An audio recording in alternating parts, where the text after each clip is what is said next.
Hey everyone, welcome to Counselors and Coffee. This episode I'm the only one here. I'm going solo today, so I am going to share with you 3 short tips on how to help better counsel people. Not necessarily clinical counseling, but the counsel of people. So stay tuned.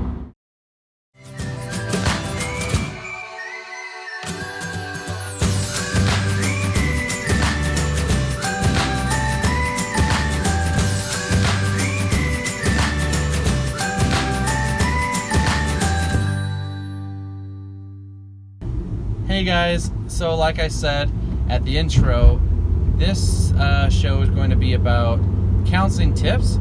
That'll work for therapists too, some basic stuff, but main reason I'm making this episode is because I've been getting a lot of questions recently from people who aren't therapists.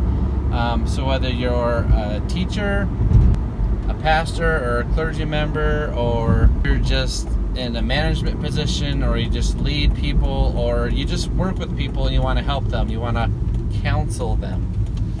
So these are some quick tips on how you can better counsel people. Not the technical counseling term. I don't want to get in trouble with any governing or licensing bodies. This is not a replacement for a master's degree or training or supervision. There, got that out of the way. So the first tip seems pretty obvious. It's walking alongside the person you're trying to help. That seems obvious, but it's not. It's not obvious because I've seen trained clinicians make this same mistake. So walking alongside someone, it's simple. It means you're not behind them, pushing them. You're not in front of them, pulling them, right? You're literally meeting them where they're at.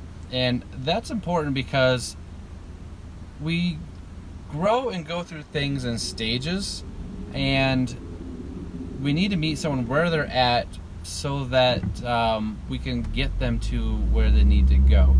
So an example, like if someone has never had counseling before, or someone grew up in a household that has less emphasis on emotions, talking about your feelings and that sort of thing. So for that person, maybe talking about how they feel about a certain situation or how they feel about their parents or whatever it is, it's going to be a harder nut to crack. It's going to be harder to get into that. And maybe they're seeing the therapist for some specific skill building, how to manage certain things. I have seen some times where the therapist will keep pushing and keep almost forcing the emotional issue, and when that happens, a person's not ready for it. You're going to recoil, you're going to fall back, your internal defenses are going to pop up, and you're not going to be open. But if you meet that person where they're at, if you work with someone on their specific interventions, coping strategies, things like that, then they know that you're listening to them. If they're not ready to go somewhere and you're not forcing them, that builds a bit of respect. Plus, what it does is it gives you an opportunity later, if we try these strategies and they help with symptom reduction at first, but the core issues keep popping up in other areas, then we have something to refer back to. Like I said, well, we looked at just these strategies and they worked for time being, but the problem's still coming up. So we keep trying these surface level things and they're not quite working, so maybe it's a deeper level issue. And if you just force it going to the deeper issue, you're going to short circuit the process. So meet them where they're at. Don't walk behind them and push them. Don't go in front of them and pull them. The second little tip is listening to their affect. That just means don't necessarily listen to the words that the person's saying. I mean, you listen to the words, like, don't just ignore them. But, I mean, listen to the feelings behind the words.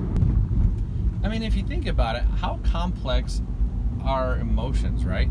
And we only have 26 letters in our alphabet to try to piece together a coherent label to what we're feeling inside.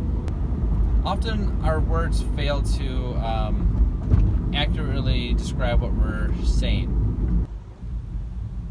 So maybe an example is if somebody's continually talking about flaws with other people, you're not measuring up to these expectations, you're not following through, you're not this, you're not that. Those are all legit, but it's possible that there's a deeper root to that. And if you think about it, all of that is really kind of pointing outward. So the affect could be, I don't want you to look at me because I feel like I'm inadequate. So I'm going to use all this language to take the attention other places. And it's not a shame thing. It's not saying the person's a terrible person. It just gives you information of, oh, maybe they're feeling inadequate. Maybe they're feeling like they have imposter syndrome. And if you don't hear that, then you're going to respond to just problem solving. But it's not going to address the deeper issues, which is probably driving the symptoms. So it's good to work on symptom reduction just to make it not so miserable, but we need to actually work on the core. And listening to the feelings and affect behind someone's words can clue you into what the core issues are. Number 3, and the most important, is make sure the relationship is number 1. Without the relationship, you're not going to be able to get very far. And the number 1 thing we talked about in school, which we often, even as professionals, we skip over sometimes, is the relationship. The relationship is the number 1 predictor of the success of the outcome of the therapeutic relationship. How that works is, if I don't know you, I don't trust you, I'm not going to divulge my vulnerable stuff, right? And then I'm going to keep that away from you, and we're not going to go there. It's going to stay here when it needs to come here. I mean, I've had this before. Let's say there's a couple, right? And the main issue that we're meeting about is that the husband never follows through. He never doesn't show initiative. He doesn't work hard, blah, blah, blah, blah, blah, which could be very frustrating. So I hear you on that. But maybe from what I'm seeing is that the wife isn't communicating her expectations. So the guy is just kind of wandering around in this nebulous cloud of wondering what the expectations are. He wants to meet him. But if she's furious at him, and understandably so, unmet expectations, it does not lead to good things. And we have no relational equity. That very first 10 minutes when I say, actually, I think you haven't been communicating your expectations well. Do you think she's going to hear me out well? Do you think she's going to push back against what I'm saying? I think so. However, if I just slow it down a bit, build that relationship, and when they can trust me, then I can challenge them. I can kind of say those things that make them want to roll their eyes or make them maybe want to punch me in the gut. But without the relational bridge or the relational equity, I can't go there. Or I can go there, it's not going to stick.